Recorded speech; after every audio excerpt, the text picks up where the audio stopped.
Hello, everybody. Welcome to Bible Study That Doesn't Suck. I am Pastor Amanda Zensalo, and I serve at Central Lutheran Church in Northeast Portland, Oregon. Pastor Megan is currently at an event. It is year end and a wonderful time for lots of different events, particularly fundraisers. I want to put in a plug for their ministry and work in San Francisco, that if you are looking for an excellent organization to invest in making a difference in this world, check out welcome.org. And the incredible ministry that Pastor Megan does there. And they will be back, I am sure, in the next couple of weeks. In the meantime, I am thrilled to have a partner, so I'm not just here yakety-yakketing at you without anyone else. Thank you, Daniel, for being with us. Why don't you introduce yourself? How are you? I am Pastor Dan Tisdale from, I'm not coming up on the screen, is that? That's because there's two of us, and so you stay just on you, but on my screen, it's like this fabulous back and forth thing where it's just a bit cacophonous. It's cool. Well, we're letting everybody else know that we're learning. I'm learning as we go here. I am Pastor Dan Tisdale from First Lutheran of Gypsum, which is in the mountains of Colorado.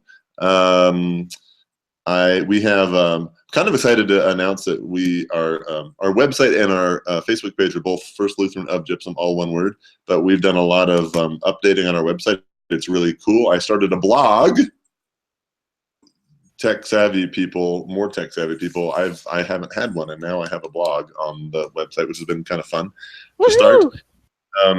Like most churches, we got a lot of stuff going on during Advent and the Christmas season, and it's exciting, so I'm happy to be here.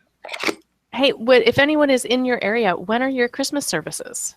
Oh, hey, thanks for cueing me on that. Our Sunday services are at 9 a.m. and I'll get to the Christmas in a second. And we are doing a Blue Christmas / Longest Night service on the longest night, which is Wednesday, December 21st to 8.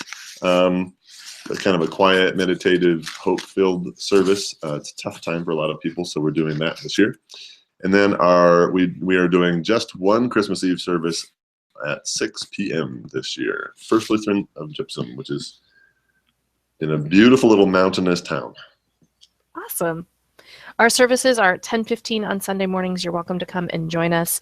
You can learn more at centralportland.org, and our Christmas Eve services are going to be at 5:30 and 11 this year. And then we're just going to have a sleepover in the church and stick around, because Sunday morning at 10:15, we're back for our Sunday morning service. We're planning to bring air mattresses and breakfast morning bake, so that there's like breakfast casserole in the morning. It's going to be You were serious about the sleepover. That's awesome. Oh, yeah. We're totally serious about the sleepover this year. I'm like fairly certain that people won't show up to church on Sunday morning, but I'm going to be there. So, My musician and I figure, why waste an hour of our 5 hours between services on driving?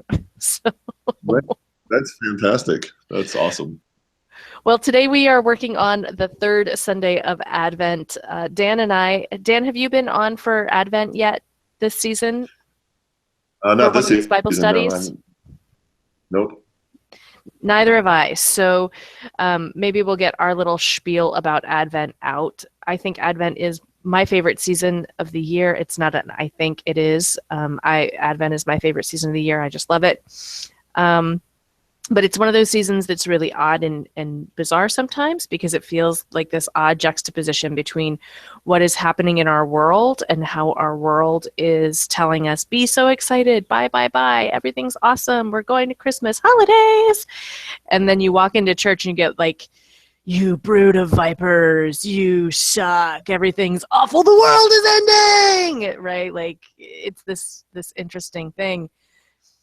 But the thing that I've kind of been saying a lot this year is Advent, which is the beginning of the church calendar year. This is how we kick off our year. So this is how we set the theme for the entire year ahead of us. And Advent is a time to kind of stop and think about, I mean, it's going to sound bad, but stop and think about how bad things are. Like, really recognize the problem. Sometimes in 12-step programs, not sometimes, always in a 12-step program, there's a recognition that you have to recognize how bad things are before you can take a step forward and make things change. And Advent is kind of like that first step, right? That we're stopping and saying things are not the way that God wants them to be. Things are not how God intends them to be. This is not the world that God intends. And here's how it's not the world that God intends. Here's what the world that God intends does look like. So we get some scriptures that tell us about the coming kingdom. And we get lots of, here's what it doesn't look like. You brood of vipers, you're tearing the world apart. Repent, turn around. And if we didn't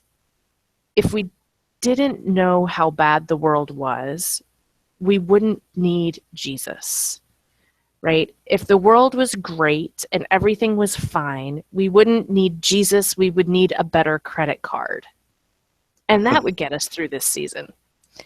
So this is this time of year in the church where we're taking some time to really say, well, why do we even need Jesus? Why do we even need God to come in human form into our world? And so even though it's kind of odd to hear these apocalyptic texts and to hear these minor key songs and those kinds of pieces, it's a really important time to just sit and reflect. The new color of Advent is blue. I've got my blue nails on. That's right. I am nerdy enough to be Advent appropriate in my nails. So that blue too. well, this is purple. So this is the old color. Like the old color of Advent used to be purple and pink. So like I got that rocking out in the hair tones. But now it's blue, and so I'm doing my best to rock it both. But the purpose of this is the old colors, the purple and the pink, Advent used to be a little bit more penitential, a little bit more like a mini Lent.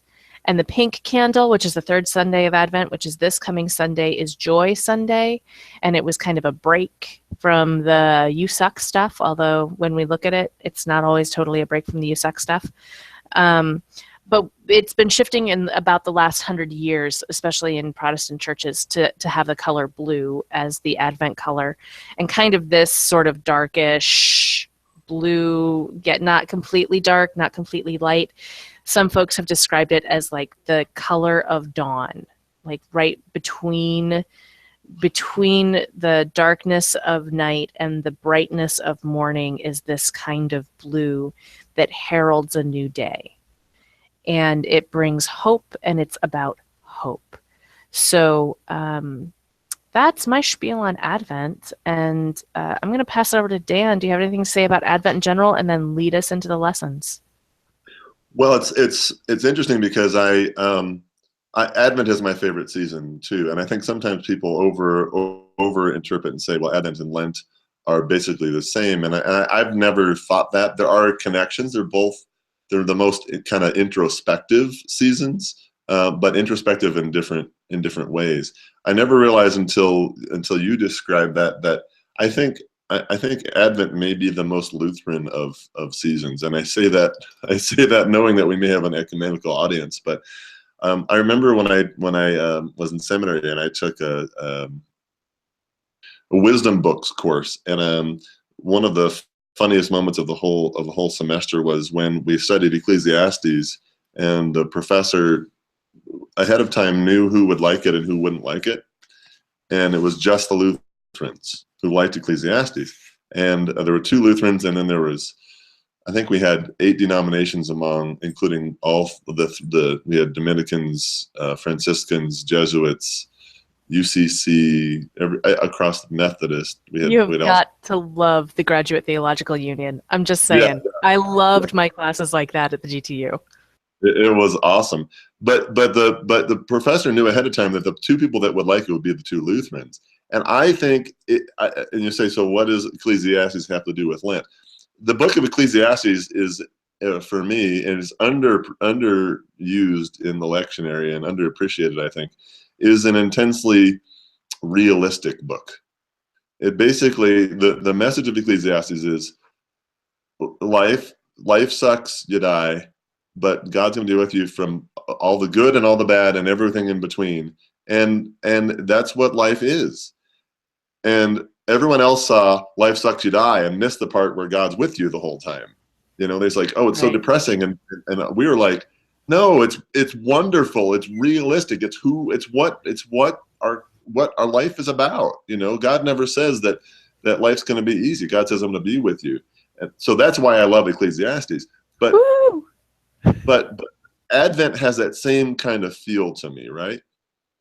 That there are tough things, but they're realistic things. It's like, yeah, the world could end tomorrow. It's not you know, bad things are going to happen, but there's still hope in all that because God is with us. You know, words like about the word wait, you know, that kind of thing being popular during Advent. But I think words like patience, you know, we don't.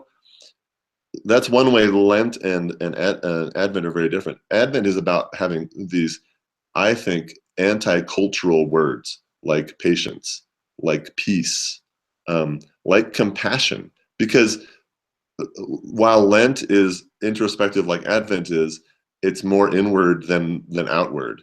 Advent is about compassion and empathy, cooperation. You know, these are things that are highlighted in Advent that aren't necessarily highlighted in Lent. Um, and they're all countercultural. They're all countercultural. You know, thinking about other people, being compassionate for other people, having patience. These are not what, you know, you see Black Friday sales. People don't have a whole lot of empathy, patience, compassion, peace, you know, during those times. So I think one of the neatest things about Advent is it is the season where there's the biggest juxtaposition between what we're talking about in church and what's really going on in the world. You know, it's Yes. here's a different way to be, right? Yeah. Um, so that's part of why I love Advent. So, you want me to go right into the Isaiah?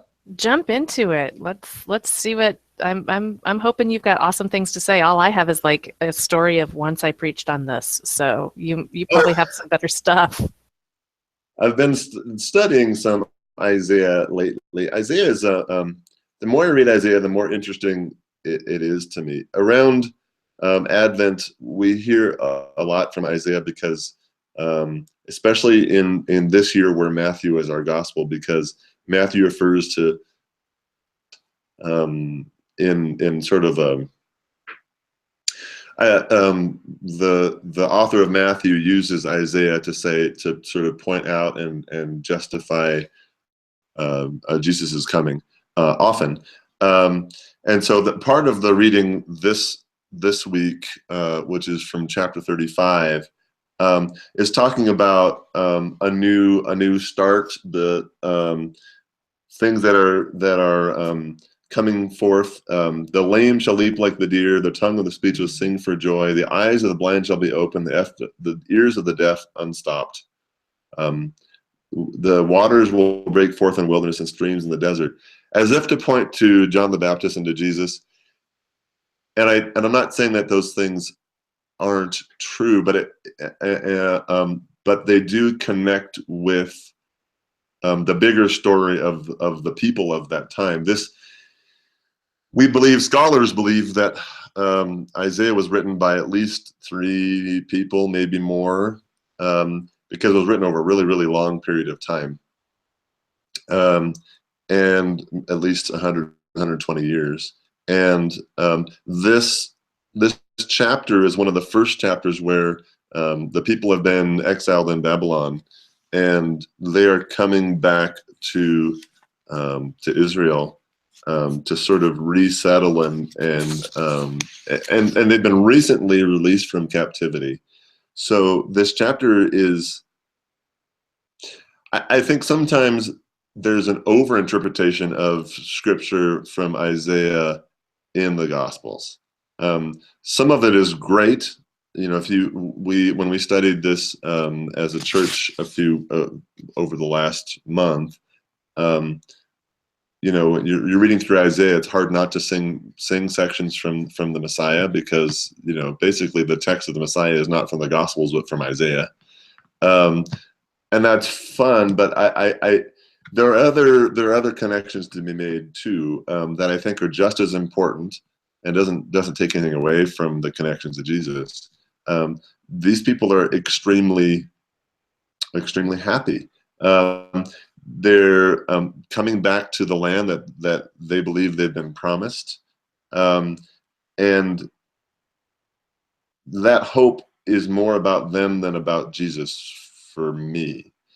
Um, the interesting thing about this section of Isaiah, not just this chapter, is that well, I think there's a bigger cultural story about them, the Jews of the time, believing that they're the chosen people, and this is their promised land. And I'm not. Sometimes I don't know how I feel about that, but I do know that the conflict between them and the Palestinians is partly because of that, at least partly because of our own story, right? And so what happens after this is interesting, and this ties into Advent a lot, is if you read before and after, there's this, look how everything's gonna be wonderful in this chapter, and then they start struggling a little, because not everybody left to be in captivity in Babylon. And so there's a lot of sort of struggle. How do we integrate ourselves together again, and how do we work together? How do we have empathy for each other? How do we have patience? These things that I talked about Advent. Um, this is sort of like the exciting kickoff parade kind of chapter, and then after this, it gets a little bit meatier, a little bit more difficult. But that plays into the idea of Advent for me, that it's about learning to work together, and that, I guess, that sort of fits for me, and that's why I used to not like Isaiah, and I'm liking Isaiah more and more, because it's how do I put this? I had a friend of, probably, I'm sure somebody, I'm not going to say say their name, but another seminarian friend said, "Well, how much of the Bible do you think is true?" And and true is such a weird word to use with the Bible, because what do we mean by true? Do we mean uh, um, that the events actually happened? Well, there's actually not that much of the Bible is narratively written. I mean, the Gospels are, and sections of Exodus and things are. If you're talking about true narratively, then not much. But true in terms of, there's a few other ways of defining true. Is it true in terms of what is said and who said it and who they said it to? Well, then everything that Paul said is true, right? Because we know who wrote it, we know who he was writing to, and we know what he said. It's not narrative, though.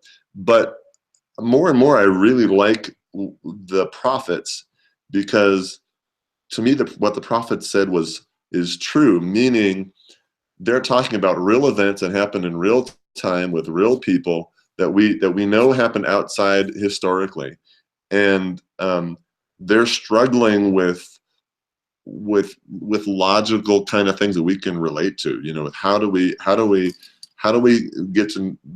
take care of each other? How do we live the way we're supposed to live according to God's promise?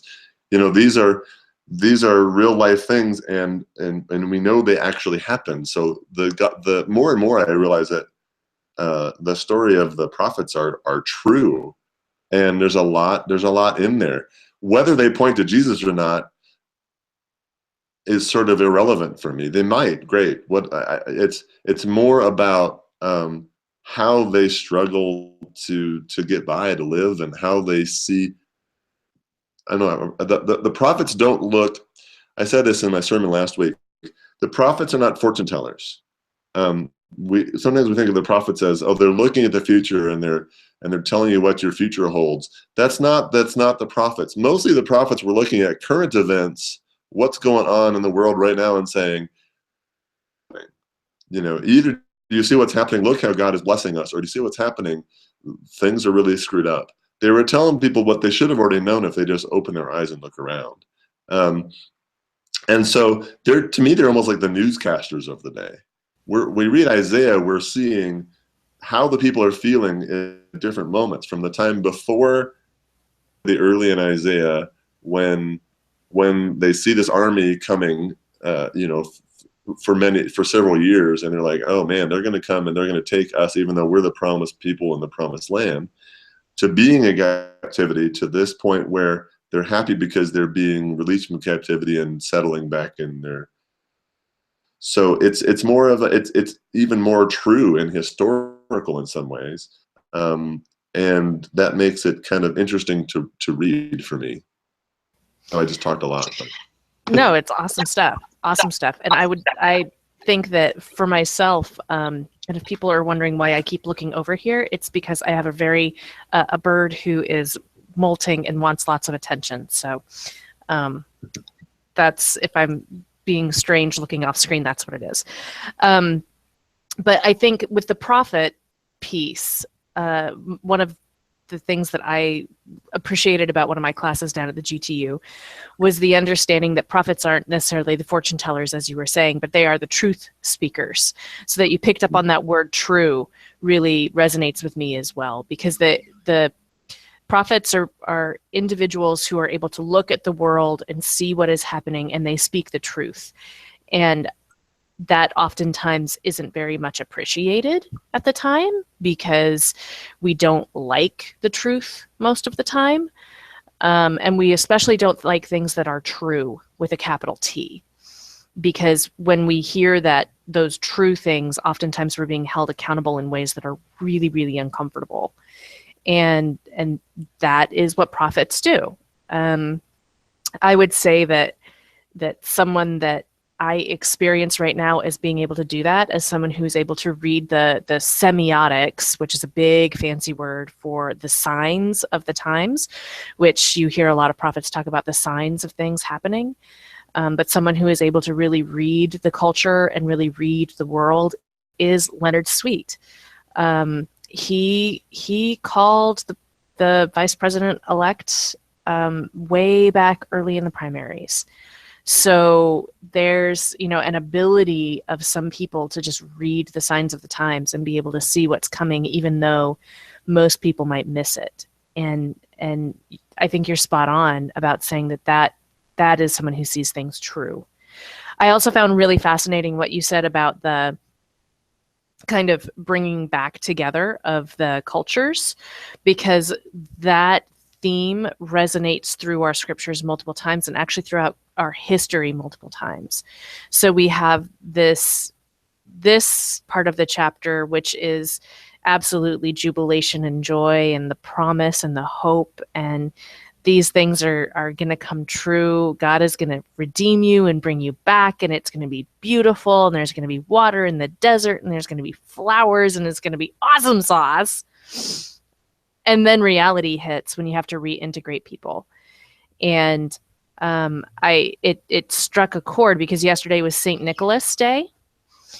And part of the journey of the historical St. Nicholas is that he was a part of the very last great Christian persecution under Diocletian. And one of the big challenges after the church had been made legal by Constantine in 313, I think was the year, was that immediately preceding this had been this last great persecution. And for most of Nicholas's life up until that point, for like the last 50 years or so, the Christians hadn't been all that persecuted. It had kind of been like a don't ask, don't tell policy in the Roman Empire. And so they had been able to get away with a lot and not being persecuted. And then somebody basically got their panties in a wad and went out and started killing Christians again and persecuting them. And Nick was a part of that. And he was one of the ones that was tortured. Yeah. He was tortured. And so he survived it, but he had been tortured. And so after Constantine made Christianity legal, there was this broken, fractured community of this crew of people who had said that they were not Christian, so that they wouldn't have to go through the pain and the suffering that was coming because of this persecution. And then there was this group of people who had confessed Christ and stayed true, and they were the confessors. Saint Nick was one of the confessors. So after Christianity became legal, these two groups had to figure out how to be together again. And you have kind of like how those who had gone into Babylon had been in exile, coming back to those who had not experienced the persecution, the generational persecution that the folks in exile had. Here you have those who had experienced torture and those who had not. And they had been through the same time in history, and yet their experience had been so different that finding a way to come back together was really hard. And so many of the confessors really rose in eminence and rose because they had stayed true to their faith. And some communities wouldn't even allow those who had not remained confessors to receive communion anymore. And at the same time that Arius and Athanasius and the Council of Nicaea, and they were all kind of hashing out what is going to be Orthodox and what is not going to be Orthodox, the decision on who got to make those decisions, a lot of it came down to who was a confessor and who wasn't. So St. Nicholas was present at the Council of Nicaea because he was one of these confessors. And fun story about good old St. Nick, he was so angry at the Arians who believed that Jesus was fully human and not fully divine. Athanasius was the other side of the argument, that was Jesus is fully divine and fully human, and then how all this impacts the Trinity stuff. And Saint Nick was so angry at the Arians that he, during the Council of Nicaea, got up and punched them and punched Arius because he was just so angry at him. So good old jolly Saint awesome. Nick. Yeah, it's fantastic, isn't it?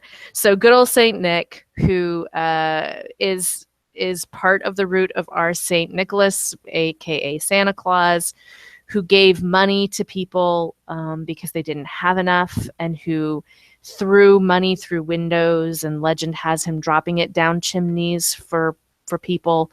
Daniel has, maybe he's back. He has some internet stuff happen sometimes, so hopefully he'll be back. That Saint Nick also punched heretics.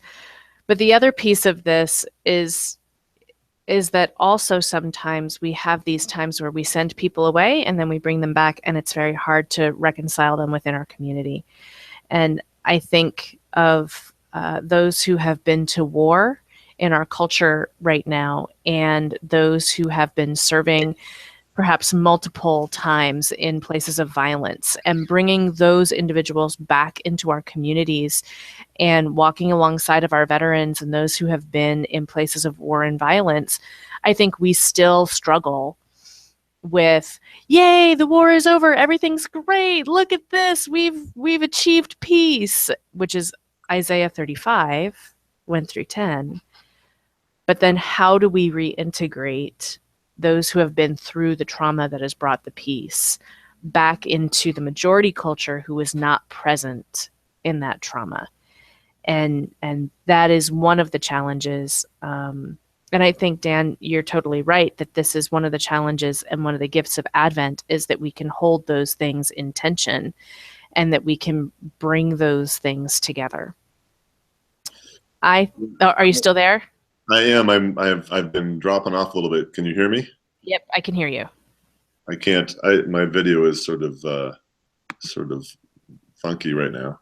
I maybe Megan names these, but I think that this would be a great one for a theme. I realize that all of the readings have this connection to what is true.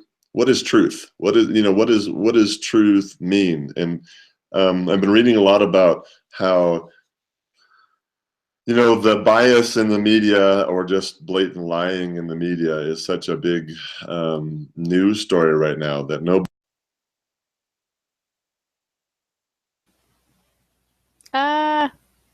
You disappeared.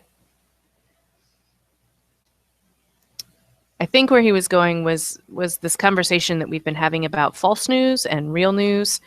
and the challenge between the two in our world. There are many. Oh, wait, you're back? I think I'm back. Woohoo! I don't know what you heard and what you didn't hear. You just dropped out when you were talking about the challenge in our media and the conversation right now about false media and journalists of integrity Right, right. whose goal is to speak truth. So one thing that I think, each week in Advent we sort of lead up to, well, I believe that there are such things as universal truths that you can just, there are things that you can say that it's not, it goes beyond politics and goes beyond even kind of what knowledge we may have, what background we may have, and be able to say, that's just true. There are things that are just true. And most of what Jesus said were just true. They just are. Um, and I think we have a hint of this, in not just this week in the third Sunday of Advent, but the other Sundays. It's really talking about. So last week we talked about you mentioned the brood of vipers earlier. What was really going on there was that the leaders, the leaders of the church, who were pretty much the leaders of the culture, were so happy with their situation that they didn't really care about the truth, right? They were privileged, really. That's what that whole reading was about last week. Is we don't, the leaders were saying, we don't really care what's true. All we care is that we have food on our plate and a roof over our heads, and you can say what you want, it doesn't matter to us. And John's saying, no, that's not how this works. That you may have to sacrifice some things for the truth. You have to sacrifice some things for because without the truth, there's not justice. There's not equality. And so John is saying, stop with this nonsense. Let's focus on what's real, what's important, what's true. So I think that, ironically, if at least this week in particular, runs through every single reading. It's sort of, if you just read chapter 35 of Isaiah, you get, oh, everything's happy. It's one of the few happy chapters in all of Isaiah, right?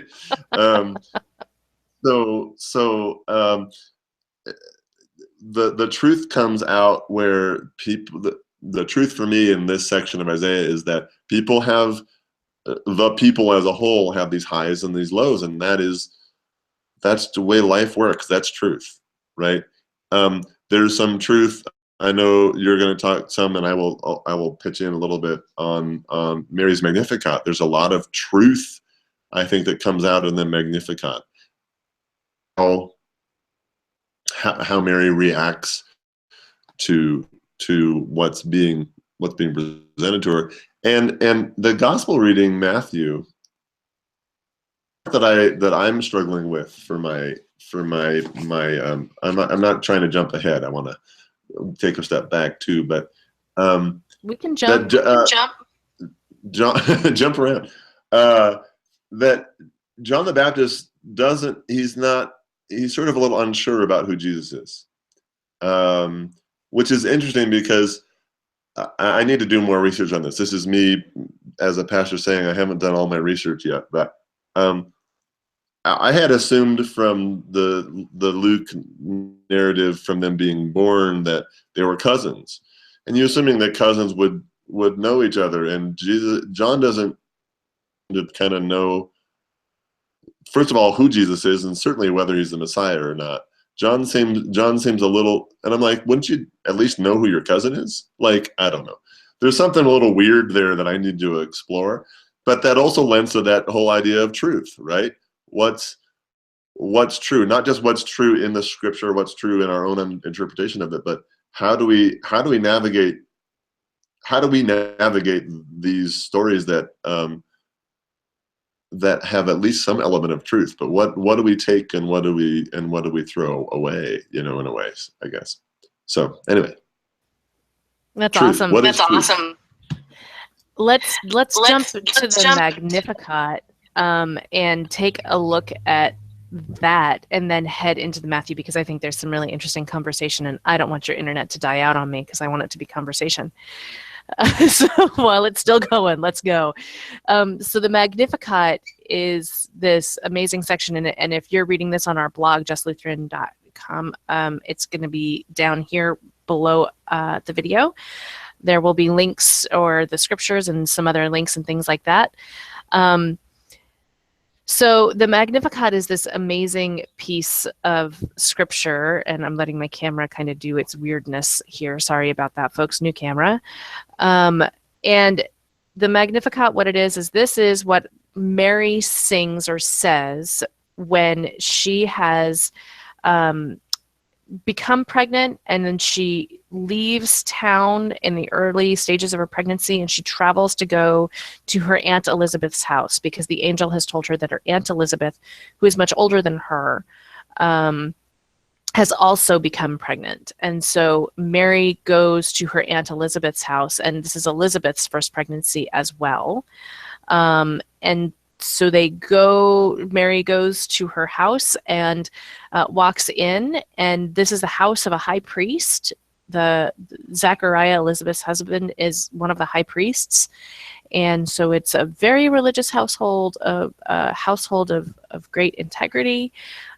And the thing that's kind of interesting is that in Luke, we get this story, and Zachariah, the man of the house, has been silenced.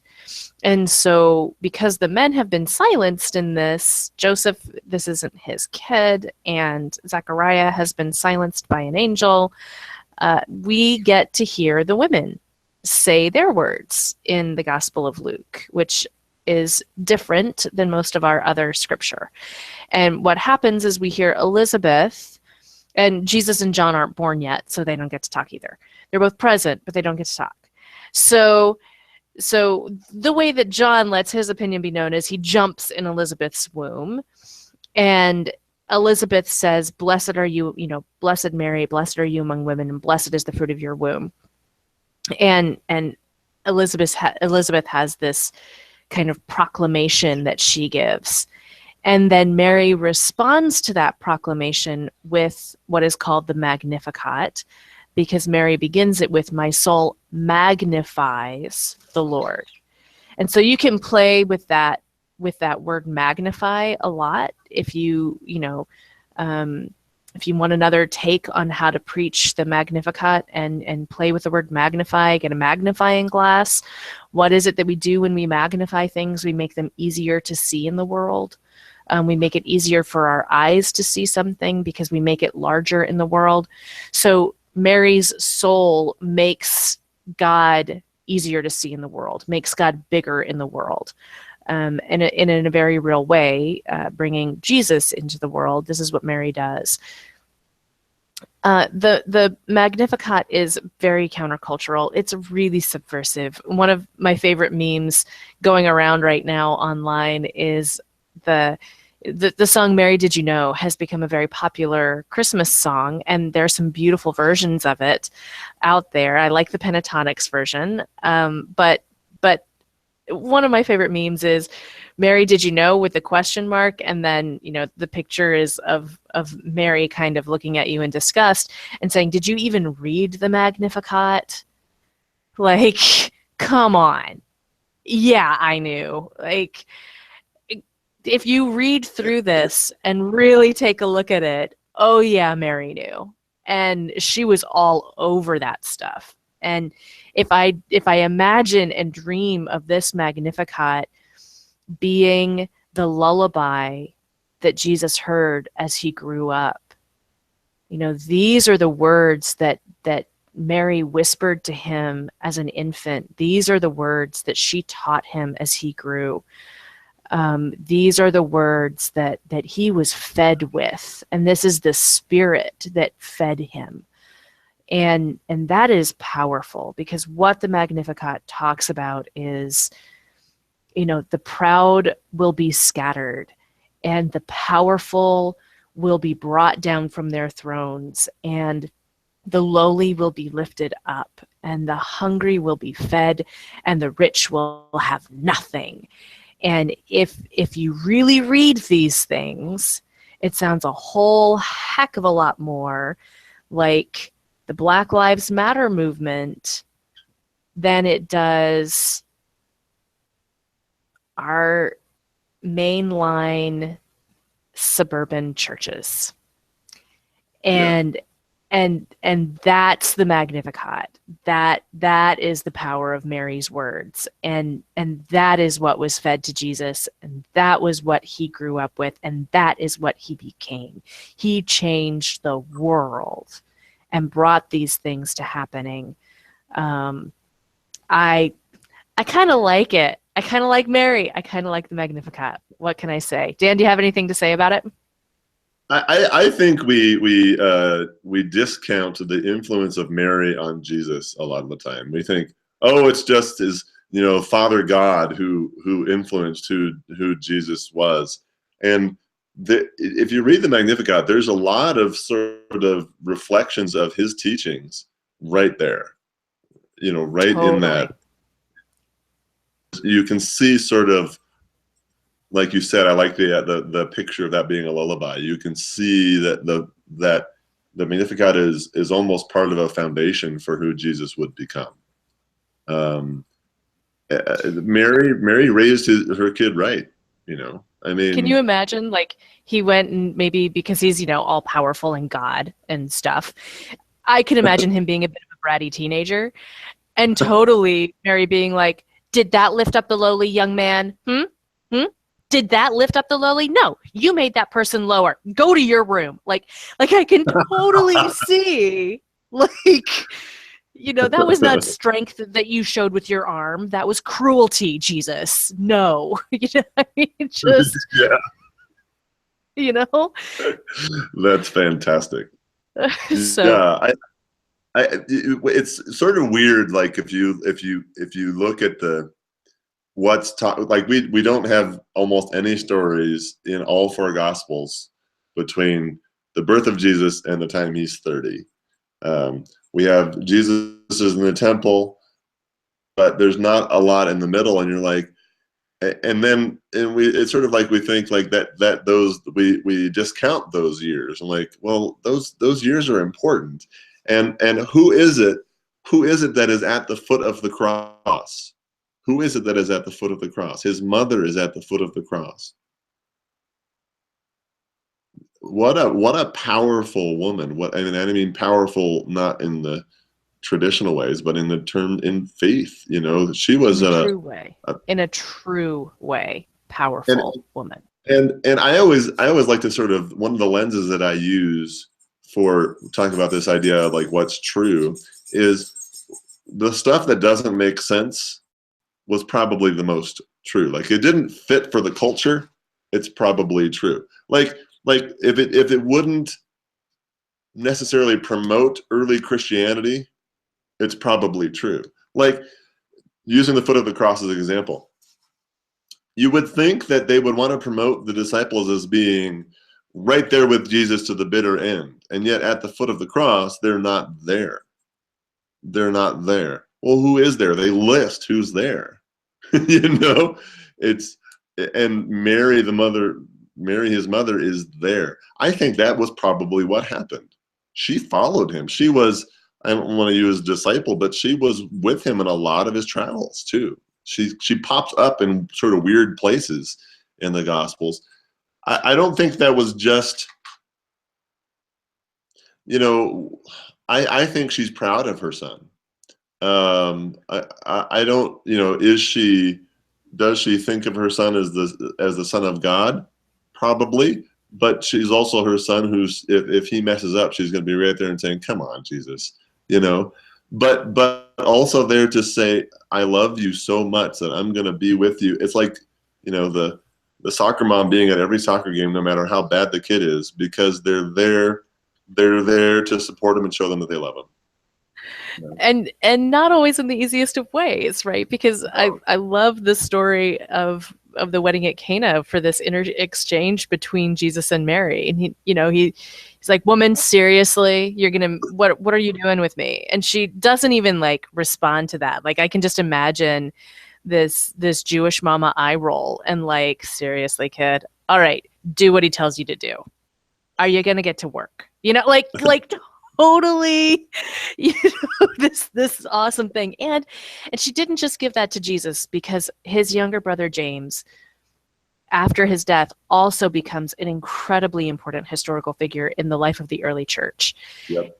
And so it wasn't just that Jesus was the Son of God. There's also something else, because her human son James also becomes just a pillar of the church in Jerusalem, and one of those that we actually have more historical data backing up James in the church than many others. So she was awesome woman. So Absolutely. then we come to our Matthew text and this conversation between these two boys who are now grown up, right? So Elizabeth and Mary have their kids a couple months apart. So these boys are both, in their early 30s at this point. So they're not boys anymore, they're men. I would presume, we don't know, but we would presume, because of Elizabeth's advanced age when she had John, that she is probably dead by now, even though Mary is still alive with Jesus at this point. Elizabeth probably is not. And John is in prison. He has been arrested because John is one of those people who is a truth speaker, right? He is a prophet. Yes. He is a truth speaker. And it's gotten him in trouble because the king of the area, Herod, has married his brother's wife, important point, while his brother is still alive. So if his brother had died, this would be culturally appropriate, but his brother is not dead, and so it's not culturally appropriate to have married his brother's wife. So John spoke against that publicly, and that truth has gotten him arrested, because Herod's wife doesn't really like what is being said. So, but Herod kind of thinks John isn't bad. Like, he's got his pet prophet. He's in the dungeon, but he's got a pet prophet, and it's kind of interesting. So he likes to talk with him. He goes down to the dungeon to talk to him, it says. Right. Like there's multiple times he goes down and hangs out with John, like in the dungeon. Right? Like, okay, cool. I'm gonna go hang out. It's a fascinating relationship between these two. And it makes, I wonder about if the reason why Herodias was so his wife, Herod's wife, was so intimidated by John, was Herod beginning to agree with him? Was Herod beginning to hear truth? Was Herod's heart beginning to change and to shift? What was happening in him that John became such a threat that his fate was sealed? So in this section, we have this truth speaker in jail because he's been speaking truth. We have a man who is able to read the signs of the times. Right? He's really able to see what is coming. He would not be clueless to the fact that the likelihood that he will ever walk out of that prison alive is really null. It's not going to happen. So he's looking execution in the face. And when I read this, and I hear of John sending this message to his cousin, are you the one who is to come, or are we to wait for another? I hear the desperation of someone who has laid it all on the line, literally. Like, I have done everything I could to prepare the way for the Messiah, and I don't hear you doing what we have been promised the Messiah will do. And I wonder Go ahead. Go ahead. Well, I think that was part of what made Jesus so contradictory to a lot of people, because what the people, and I think including John, really wanted was an overthrow of the cruel, government, the Roman government. What they really wanted, and they were really excited later on when he overturns the tables in the money changers' temples and that sort of thing, because they think this is what he's after. Like, you don't get it. And so I think that comes out a little bit in this verse too. I have lots of questions. I have more questions about this gospel reading than I have answers. Not that I ever have a whole lot of answers when I preach, but raise questions when you preach, I think, and don't have any answers. It makes me think back to I actually just now looked back at the account in Matthew of the baptism, because I always pictured that the voice from heaven, God's voice from heaven and the dove descending, was visible to everybody. Apparently it wasn't visible to John, at least John, who was doing the baptism, maybe not to anybody else. So I'm like, well, what's going on here? Because maybe he knows who Jesus is as his cousin, but he doesn't know, he's still not sure about the whole Messiah thing. So it makes me go, well, what was that? I have to go back to the baptism of Jesus and go, okay, well, what was really going on there, at least from John's perspective? What was really going? Is John just sort of the line of baptisms? What does baptism mean to John? Might be a really interesting question, And it's different by different gospels. Like, different gospels, sometimes it says the crowd heard the voice, sometimes it's just Jesus who hears it. So different gospels present the baptism in different ways. So what is the baptism of Jesus like in the Gospel of Matthew? Because that's the gospel that we're hearing this particular part of the story in. And what's the arc of John's story in this gospel? And how is Matthew presenting him across the arc of his story in this gospel? And there's no reason for John to not expect the Messiah to be a conquering, militaristic individual. I mean, is this the one sign that in his own head has enough cognitive dissonance about to not really catch? Like, could he see that this is going to be a peaceful Messiah who gives up everything and is willing to die in order to prove that violence is not the answer? Or is John so caught in his own culture that he also expects the overthrow of the Roman occupying government, and when he's not seeing that, he's in prison, he's going to die. Why doesn't his cousin show up and lead this military coup so that he can get out? Why does he have to be sacrificed? Why does he have to die when his cousin should be able to show up and save the day? And what's the point of this? And tell me, are you really the one who is to come, or is there someone else? Because I don't, what I hear in this is, I hear prayer. I hear, I'm not understanding why I have to die. And there's so much more power. I'm sorry, I keep interrupting you. It's okay, go ahead. There's more power in the countercultural so often, right? That we don't. I was just thinking about Martin Luther King Jr. How that sometimes there are protests, and some, like Standing Rock, there are protests that are physical protests, and I think there's a place for them, and I think those are still important in their own way.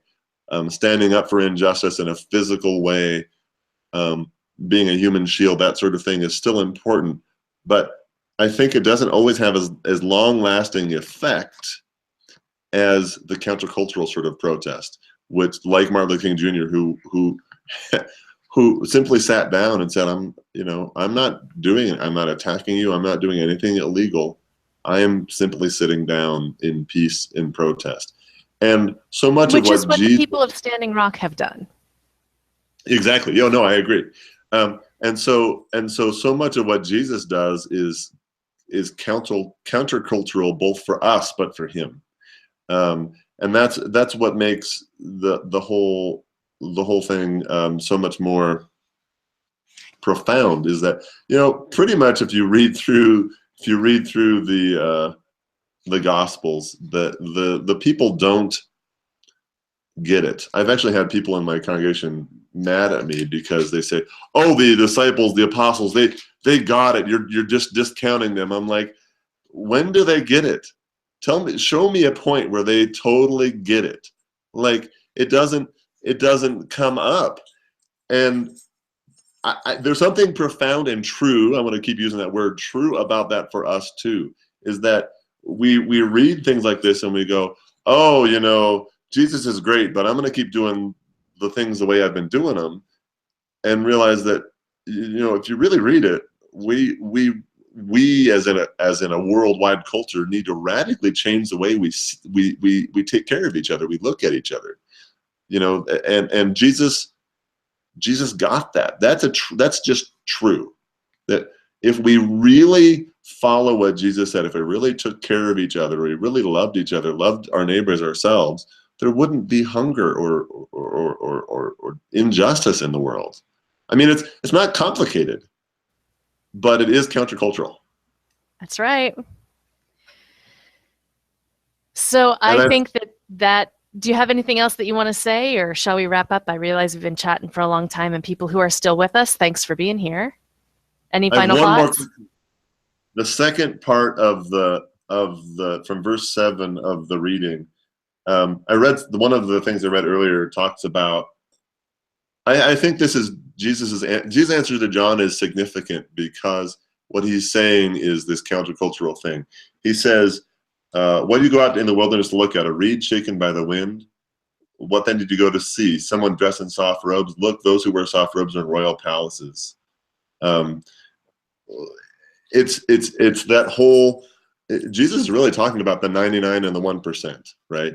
Jesus is saying, you know, he's telling John, you've got it right. We need to be humble. We need to be out in the wilderness, and we need to be with the people who don't have anything. And that's what John was doing. Whether he realized he was doing that or not is a whole nother argument. Jesus is sort of saying here, we're not here for those who are sitting in high positions of power. They already have their reward, as he says in other places. They already have what they need. I read that the Roman governor at the time had this line about the reed shaking the wind. There was a reed on the coin that they used, that he used. It was his coin, each one. So it was a reed. And I'm like, oh, that's significant. It's so, we don't give Jesus or John, as sort of a piggyback on that, enough credit for how revolutionary they were. How not just countercultural, but and in truth. I mean, this is a true statement. It's like, this is not about those who have soft robes and full bellies. This is about those who don't. That's a great way to tell John, what do you think? He doesn't say, yeah, I'm the Messiah. He says, what do you think? People are being healed, and it is about being in the wilderness with the people, and not about the people that are happy and healthy and have full bellies. So that's what I got. Awesome. Well, thank you, folks, for joining us today. I hope that you have lots of wonderings and lots of questions and lots of things, and a fabulous third Sunday of Advent. Dan, thank you for being here. It's so much easier to do this as a conversation than as an individual. And have a blessed Advent, everyone, and happy planning for the rest of your season. We hope to see you here at Bible Study That Doesn't Suck again soon. Thanks, folks.